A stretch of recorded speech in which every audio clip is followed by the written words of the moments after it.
Hi, Dr. Lim here. When stepping into 1998, the economic situation in Indonesia became tense and uncertain due to the meltdown of the currency. Students started to protest and more people to go to the street to support them. They were not happy with the political elite that ruled Indonesia for more than 3 decades. Lots of rumors were circulating in the market and society. One of them was the political elite tried to instigate the situation so that they could impose military law and control the country. When May 1998, the situation was very bad. I was in Jakarta and worried like hell, and everywhere were demonstrations and no longer safe to travel around. Many people lost their jobs, and even to sustain a simple living was not possible for many families. Those monetary hackers and big sharks have no sympathy for them and continue to hack the currency. Then something very tragic happened. I went back to Malaysia on 12 May 1998. The next day I received an SMS from the Jakarta office. Sir, Jakarta is burning. Before this, 6 students were shot dead during the demonstration. Who shot them, nobody knew. But the rumor pointed to the instigator mobilized by the political elite. Immediately people were angry and mass gathered in the street to protest. Then the situation was out of control. The mob started to attack and ransack the shops and set fire on them. In the morning of 13 May 1998, many locals were advising in the office that riots had broken out and better for the staff to go home. Some of them even offered help to send the staff off, especially for the lady staff. Beside the action office was a common market where many small stores were selling clothes and day-to-day essentials. Then looting and fire erupted. The mob started to set fire on everywhere. Many DXN members were gathered around the office and formed a human wall to prevent the mobs from burning down the office. Their courageous action moved me to this day. They were true DXN free men, never blinking the eyes, even facing the danger. The burning stopped right beside the office. Other than a few glass windows were smashed by some mob throwing the stone, basically the office of DXN was intact. Thanks to the bravery of our members who stood firm against the mobs. Even the newspaper in Malaysia covered the news in the front page with a huge title, Jakarta is burning. The extent of damage was beyond imagination. There were mass looting, killing and raping. Indonesia fell into anarchy and the whole nation was broken into pieces. The Malaysian person in charge we sent to Indonesia had to hide in the car while our local Indonesian staff sent him to the airport. There were many blocks set by the mobs and you had to pay them ransom all the way to reach the airport. The XMPIC brought the first ticket available and flew back to Malaysia.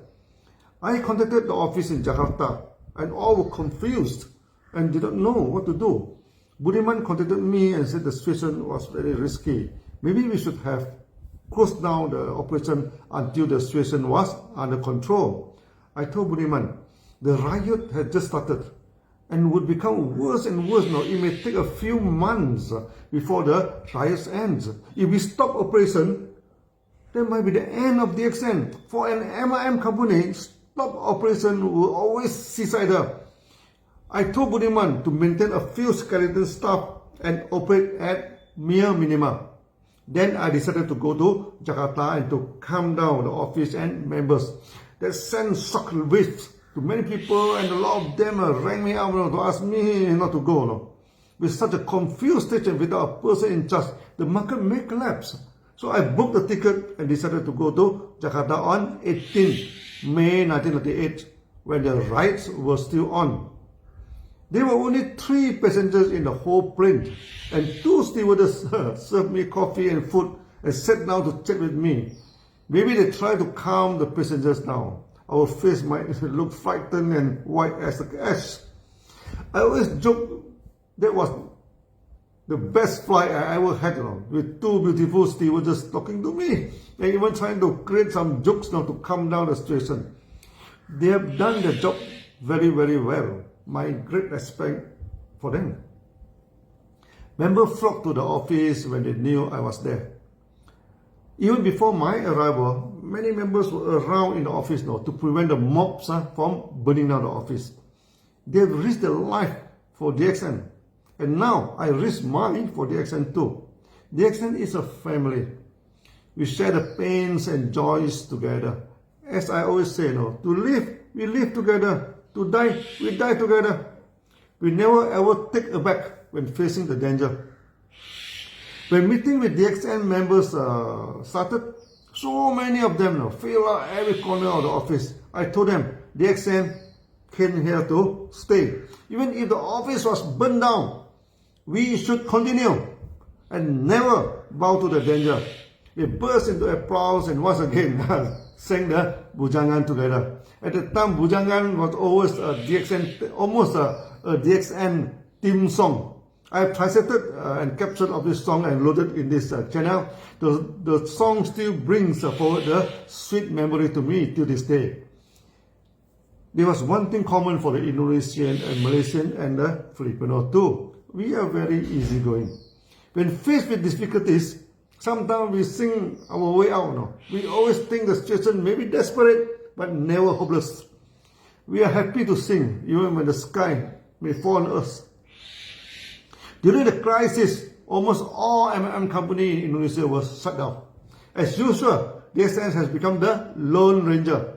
We were the only one there to operate in the market. Once again, DXN became like the refugee camp. Lots of people flocked to the office and joined DXN. Our share actually doubled and tripled during the crisis. And I was busy traveling widely in Indonesia to promote DXN and ask people to join us. Thousands of members, crowds always gathered in the meeting. At one time, when I was in Banjarmasin, the capital of one of the Kalimantan states, there were 3,000 members who came for the meeting. They scared the wind out of the hotel management as they thought the mobs were gathering to ransack the hotel. The meeting ended very peacefully, but the hotel manager talked to me, with his hand still shaking, saying that he may not allow the DXN meeting in his hotel for a while because the coming of so many people scared him. As we always said, the world is not perfect. Even DXN is doing the business peacefully and we never attack or criticize other companies. Very soon, DXN become the subject of jealousy in Indonesia. Many companies were able to compete with DXN in terms of pricing, technology, marketing skill, or marketing system. The only thing they could do is to start to spread some rumors. The time DXN was facing trouble, the rumors that DXN was facing trouble and going to close down soon, that the government would revoke the license of DXN and close down the company, etc. and etc. Then they created fake news in newspaper and even complained about DXN to various government departments, especially the Health Ministry. That time we do not have Facebook and all the social medias like today. All news had to be go through newspaper and magazine. DXN started to publish a bulletin to endorse the marketing activities and telling members the true news of DXN. But Indonesia was our first major market and we lacked many skills to handle the crisis. The main crisis was the emergence of money game companies to promote quick money. This delivered a heavy blow to the MLM industry and many MLM companies collapsed due to the disturbances of money game companies. Another problem was DXN still using the old and rigid marketing plan. There were very little diamond to diamond overriding. Too much bonus is allocated for car funds and housing funds. So many members joined DXN. Actually, it was a stress test for our marketing plan. Very soon, the so-called marketing plan saturation occurred, where the downlines were the same status as the upline and blocked the income. That time you need to collect 12,000 PV to become a SA and 12 SA to become a diamond. So with 5 diamond, you become the crown diamond, and that is the highest position. It's not easy to become SA, and it's also not easy to become a diamond. So that gives the opportunity, for the money gang, company to create disturbances. There they can earn money quickly, and DXN has to take a long time, to make good money. But of course, it's not true, because our members also get good money, in a very short time. Suddenly, a lot of crown diamonds are emerging in Indonesia. In a short time, their income skyrocket. But when the downline become crown diamond, the income plunged heavily. So a strong crisis was creeping into DXN. In the next video, I shall tell you the marketing crisis we face in Indonesia and how it changed the way we manage DXN permanently and making DXN the most effective MLM in the market with no worry that the marketing plan situation may occur. See you in the next video. Bye bye.